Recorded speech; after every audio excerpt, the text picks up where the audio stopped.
सतरे गण अयोध्या राम मंदिर 1000 वर्ष पर्यंत रहिब। केते जगह मध्य मंदिर निर्माण हैला।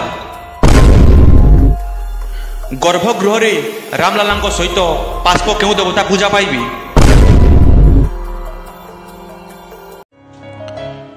जुहार जय मां समलई जय श्री राम। तो आपण देखुछन डीएम ब्लॉग्स।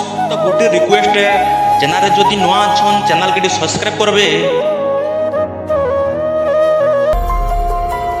आज जन्मा अयोध्या राम मंदिर किछि अजना कथा।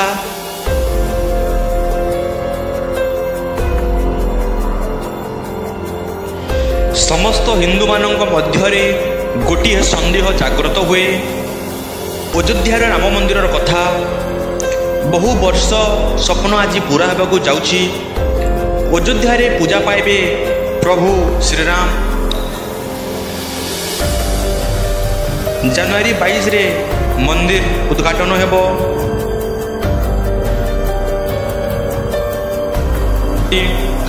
जनवरी 14 रु 22 तारीख पर्यंत मंदिर प्रतिष्ठा हेबो।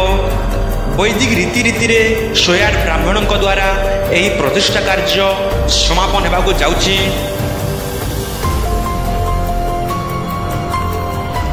एबे मंदिर किछि अजना रहस्य जानिबा। मंदिर परिसर हेउछि 57 एकड़ आउ 10 एकड़ परिसीमा रे मंदिर निर्माण होइछि। मंदिर कार्य 3 वर्ष रे शेष होइछि।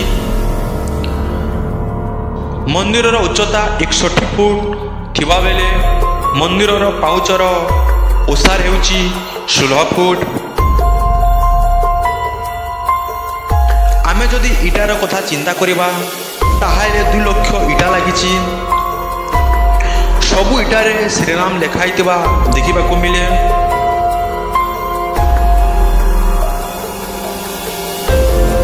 आउ मंदिर रे देखिबा को मिले 108 टी पिलर।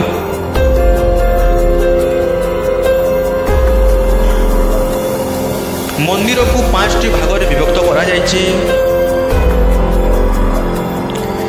सेगुटिक हैला शिखर, गर्भगृह, कुटुंब मंडप, नृत्य मंडप और रंग मंडप। यह थिला मंदिर किछि अजना रहस्य।